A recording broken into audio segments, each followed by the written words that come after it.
দিল্লির মুখ্যমন্ত্রী অরবিন্দ কেজরিওয়ালকে বৃহস্পতিবার রাতে গ্রেপ্তার করল ইডি। আবগারি দুর্নীতি মামলায় জিজ্ঞাসাবাদের জন্য তাকে 9 বার তলব করেছিল কেন্দ্রীয় তদন্তকারী সংস্থা, কিন্তু তিনি হাজিরা দেননি।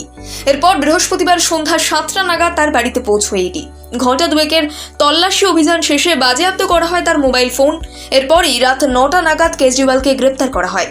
মুখ্যমন্ত্রীর বাসভবনের আশেপাশের এলাকায় জারি করা হয়েছে 114 ধারা। শুক্রবার পিএমএলএ আদালতে হাজির করানো হবে আপ প্রধানকে। দিল্লির মন্ত্রী তথা আপ নেত্রী আতিশি জানিয়েছেন, কেজরিওয়ালই দিল্লির মুখ্যমন্ত্রী থাকবেন, তিনি জেলে বসে সরকার চালাবেন।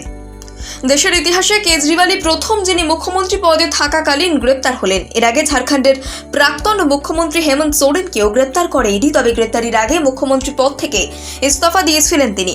দিল্লির মুখ্যমন্ত্রীর গ্রেপ্তারির পরেই তার বাসভবনের সামনে বিক্ষোভ দেখাতে থাকে আপ কর্মী সমর্থকরা।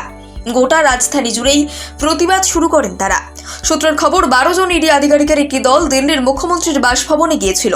তল্লাশি অভিযানের জন্য প্রয়োজনীয় নথি দেখিয়েই কেজরিওয়ালের বাড়িতে প্রবেশ করে তারা। তার বাসভবন সামনে মোতায়েন করা হয় পুলিশ। অন্যদিকে বৃহস্পতিবার সন্ধ্যাতেই রক্ষা কবচ চেয়ে সুপ্রিম কোর্টের দ্বারস্থ হয়েছে কেজরিওয়াল। জরুরি ভিত্তিতে মামলা শোনার আর্জি জানানো হয় তার তরফে, তবে সেই শুনানি বৃহস্পতিবার হয়নি, শুক্রবার হওয়ার সম্ভাবনা রয়েছে। দিল্লির আবগারি মামলায় আপ প্রধানকে মোট 9 বার সমন পাঠিয়েছিল ইডি, কিন্তু 8 বারই হাজিরা এড়িয়ে গিয়েছেন তিনি। শেষ পাঠানো সমনে বৃহস্পতিবারই ইডি দপ্তরে হাজিরা দেওয়ার কথা ছিল দিল্লির মুখ্যমন্ত্রী, কিন্তু হাজিরা না দিয়ে হাইকোর্টের দ্বারস্থ হয় কেজরিওয়াল। হাইকোর্ট তা খারিজ করলে সুপ্রিম কোর্ট যান। আদালতে পেশ করা আবেদনে কেজরিওয়াল বলেন, ইডি নিশ্চয়তা দিক যে তাদের তলবে সাড়া দিলে আমার বিরুদ্ধে কোনো কঠোর পদক্ষেপ করা হবে না। আপের অভিযোগ ছিল ইডির লক্ষ্য জিজ্ঞাসাবাদ নয়।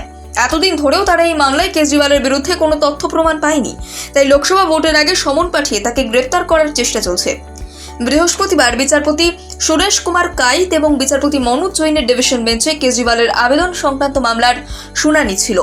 শুনানি শেষে ডিভিশন বেঞ্চ বলে, আমরা উভয় পক্ষের বক্তব্য শুনেছি, তবে আমরা এই পর্যায়ে মামলাকারীকে কোনো সুরক্ষা দেওয়ার কথা দিচ্ছি না। হাইকোর্ট রক্ষা কবচ না দেওয়ার পরেই তৎপর হয় ইডি। আবগারি মামলায় বিআরএস নেত্রী কে কবিতাকে দিন কয়েক আগেই গ্রেপ্তার করেছে ইডি। বর্তমানে আদালতের নির্দেশে ইডি হেফাজতে রয়েছেন তিনি। কবিতা ছাড়াও এই মামলায় এখনো পর্যন্ত আপের 2 প্রবীণ নেতা সিসোদিয়া এবং আপের রাজ্যসভার সাংসদ সঞ্জয় সিংহ গ্রেপ্তার রয়েছেন তিহার জেলে। অভিযোগ ওঠে, দিল্লি সরকারের 2021-22 সালের আবগারি নীতি বেশ কিছু মদ ব্যবসায়ীকে সুবিধা করে দিচ্ছিল। এই নীতি প্রণয়নের জন্য যারা ঘুষ দিয়েছিলেন তাদের সুবিধা করে দেওয়া হচ্ছিল। আপ সরকার সেই অভিযোগ মানেনি। সেই নীতি যদিও পরে খারিজ করা হয়। বৃহস্পতিবার রাতে আপের এক নেতা দাবি করেন, রাজনৈতিক প্রতিহিংসার শিকার হলেন আমাদের নেতা। আমরা এমন আশঙ্কার কথাই এতদিন বলছিলাম।